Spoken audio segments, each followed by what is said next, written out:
नमस्कार दोस्तों, स्वागत है आपके एक नए वीडियो पर। समावेशी शिक्षा निर्देशन व परामर्श के अंतर्गत आज हम लोग अध्ययन करेंगे प्रश्न नंबर 151 से लेकर प्रश्न नंबर 178 तक। इस वीडियो से इस चैप्टर के वस्तुनिष्ठ प्रश्न खत्म हो जाएंगे। तो देखते हैं प्रश्न नंबर 151। वंचित समूहों के विद्यार्थियों को समान विद्यार्थियों के साथ साथ पढ़ाना चाहिए, इसका अभिप्राय है। तो इसका अभिप्राय है समावेशी शिक्षा। तो सही उत्तर हो जाएगा ऑप्शन ए। प्रश्न नंबर 152 है कि विशेष आवश्यकताओं वाले बच्चों से व्यवहार करने के लिए निम्नलिखित दार्शनिक दृष्टिकोणों में से किसका अनुसरण किया जाना चाहिए। उन्हें समावेशी शिक्षा का और नियमित विद्यालयों में अध्ययन करने का अधिकार प्राप्त है। इन दार्शनिक दृष्टिकोणों का अनुसरण किया जा सकता है। तो सही उत्तर है ऑप्शन बी। प्रश्न नंबर 153 है कि वंचित वर्ग की पृष्ठभूमि के बच्चों को शिक्षा प्रदान करने के लिए शिक्षक को चाहिए कि उनके बारे में अधिक जानकारी जुटाने का प्रयास करे और उन्हें कक्षा में होने वाली चर्चा में शामिल करे। तो सही उत्तर हो जाएगा ऑप्शन बी। प्रश्न नंबर 154 है कि शिक्षा का अधिकार अधिनियम 2009 के अनुसार विशेष आवश्यकता वाले बच्चों को पढ़ाना चाहिए। तो विशेष आवश्यकता वाले बच्चों को पढ़ाना चाहिए समावेशी शिक्षा व्यवस्था में इस प्रावधान के साथ कि उनकी व्यक्तिगत आवश्यकताओं की पूर्ति की जा सके। तो सही उत्तर हो जाएगा ऑप्शन डी। प्रश्न नंबर 155 है कि समन्वित शिक्षा की सफलता निर्भर करती है शिक्षकों में अभिवृत्तिगत परिवर्तन पर। तो सही उत्तर हो जाएगा ऑप्शन डी। प्रश्न नंबर 156 है कि आपको अपनी कक्षा में 2 मंदबुद्धि बच्चों को बैठाने के लिए बोला गया है, तो आप क्या करेंगे। तो आप ऐसे विद्यार्थियों को सिखाने की तकनीक सीखेंगे। तो सही उत्तर हो जाएगा ऑप्शन सी।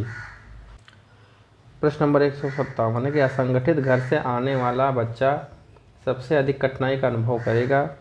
तो सबसे अधिक कठिनाई का अनुभव करता है स्वतंत्र अध्ययन में। तो सही उत्तर हो जाएगा ऑप्शन बी। प्रश्न नंबर 158 है कि विशेष रूप से ज़रूरतमंद बच्चों की शिक्षा का प्रबंध होना चाहिए। तो ज़रूरतमंद बच्चों की शिक्षा का प्रबंध दूसरे सामान्य बच्चों के साथ होना चाहिए। तो सही उत्तर हो जाएगा ऑप्शन ए। प्रश्न नंबर 159 है जिन विद्यालयों में समेकित शिक्षा दी जाती है उसके शिक्षकों को किस क्षेत्र विशेष में प्रशिक्षित करना चाहिए। तो उनको प्रशिक्षित करना चाहिए कि विशेष आवश्यकता वाले बच्चों की पहचान और शिक्षण पर। तो सही उत्तर हो जाएगा ऑप्शन ए। प्रश्न नंबर 160 है कि एक समावेशी कक्षा में किसी शिक्षिका की सबसे महत्वपूर्ण भूमिका है। तो समावेशी कक्षा में शिक्षिका की भूमिका सुनिश्चित करना कि प्रत्येक बच्चे को अपनी संभावना को प्राप्त करने का अवसर मिले। तो सही उत्तर हो जाएगा ऑप्शन सी। प्रश्न नंबर 161 है कि शिक्षार्थियों को सबसे कम प्रतिबंधित विद्यालय वातावरण में रखने के माध्यम से विद्यालय दूसरे बच्चों को संवेदनशील बनाता है कि वे अलाभान्वित बच्चों को दबाए नहीं, उन्हें नीचा ना दिखाएं। तो सही उत्तर हो जाएगा ऑप्शन डी। प्रश्न नंबर 162 है कि एक समावेशी विद्यालय ... के अतिरिक्त निम्नलिखित प्रश्नों पर मनन करता है। तो एक समावेशी विद्यालय क्या हम विशेष बालक को बेहतर देखभाल उपलब्ध कराने के लिए उचित तरीकों से उन्हें अलग करते हैं। इस प्रश्नों पर मनन करता है। तो सही उत्तर हो जाएगा ऑप्शन बी। प्रश्न नंबर 163 है कि एक शिक्षिका की कक्षा में कुछ शारीरिक विकलांगता वाले बच्चे हैं, निम्नलिखित में से उसके लिए क्या कहना सबसे उचित होगा। तो इनमें से सबसे उचित विकल्प है कि शारीरिक रूप से असुविधाग्रस्त बच्चे कक्षा में ही कोई वैकल्पिक गतिविधि कर सकते हैं। तो सही उत्तर हो जाएगा ऑप्शन सी। प्रश्न नंबर 164 है कि एक समावेशी कक्षा वह है जहां पर अध्यापक प्रत्येक अधिगमकर्ता के लिए वैविध्यपूर्ण व सार्थक अधिगमात्मक अनुभवों हेतु परिवेश का निर्माण करता है। तो सही उत्तर हो जाएगा ऑप्शन डी।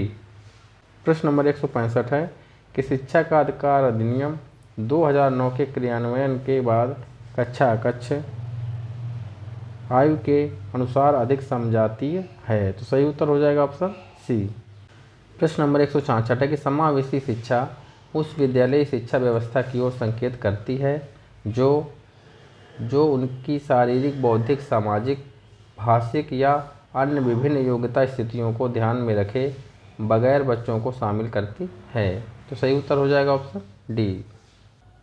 प्रश्न नंबर 167 है कि निःशक्त बच्चों के लिए समेकित शिक्षा की केंद्रीय प्रायोजित योजना का उद्देश्य है में निःशक्त बच्चों को शैक्षिक अवसर प्रदान कराना। तो सही उत्तर है कि नियमित विद्यालयों में। सही उत्तर हो जाएगा ऑप्शन सी। प्रश्न नंबर 168 कि कमज़ोर वर्ग के बालक से तात्पर्य है।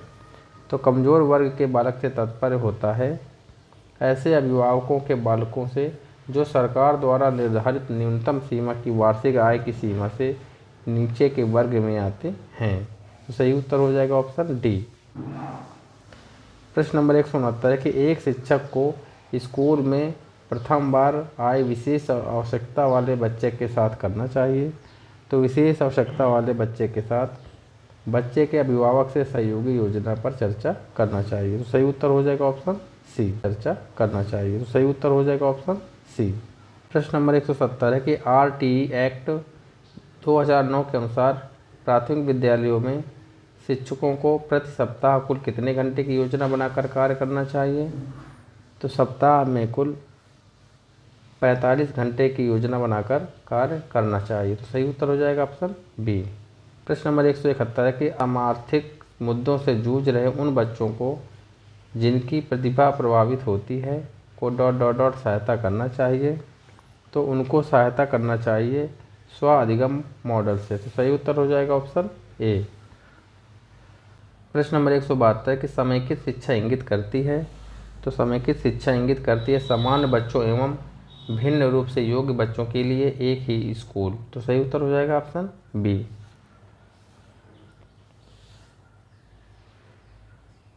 प्रश्न नंबर 173 कि विविध शिक्षार्थियों वाली एक समावेशी कक्षा में सहयोगी अधिगम और समवयस्कों से सीखना सक्रिय रूप से प्रोत्साहित किया जाना चाहिए जिससे समवयस्कों की स्वीकार्यता बढ़े। तो सही उत्तर है ऑप्शन सी। प्रश्न नंबर 174 है कि एक 40 मिनट की कक्षा में सभी विद्यार्थियों व मुख्यतः विशेष आवश्यकता वाले विद्यार्थियों की मांग को पूरा करते हुए आप किस प्रकार पढ़ाएंगे। तो आप पढ़ाएंगे कि सभी विद्यार्थियों के लिए क्रियाकलाप आयोजित कराकर परंतु विशेष आवश्यकता वाले विद्यार्थियों पर ध्यान केंद्रित करते हुए। करेक्ट आंसर है ऑप्शन सी। प्रश्न नंबर 175 कि सांस्कृतिक तथा भाषिक रूप से वैविध्यपूर्ण कक्षा में यह निश्चित करने से पहले कि शिक्षार्थी विशिष्ट शिक्षा वर्ग में आता है या नहीं एक शिक्षक को करना चाहिए। तो एक शिक्षक को करना चाहिए कि अक्षमता स्थापित करने से पहले शिक्षार्थी की मातृभाषा का मूल्यांकन करना चाहिए। तो सही उत्तर हो जाएगा ऑप्शन बी। प्रश्न नंबर 176 कि वाणी दोष नहीं है। तो वाणी दोष नहीं है धीमी या तेज गति से बोलना। तो सही उत्तर हो जाएगा ऑप्शन बी। प्रश्न नंबर 177 है कि भाषा अवबोधन से संबंध विकार है। तो भाषा अवबोधन से संबंध विकार है भाषा घात। सही उत्तर है ऑप्शन डी। तो प्रश्न नंबर 178 है कि निम्नलिखित में से कौन सा विकासात्मक विकार का उदाहरण नहीं है। तो विकासात्मक विकार का उदाहरण नहीं है पर अभिघातज तनाव। सही उत्तर हो जाएगा ऑप्शन सी।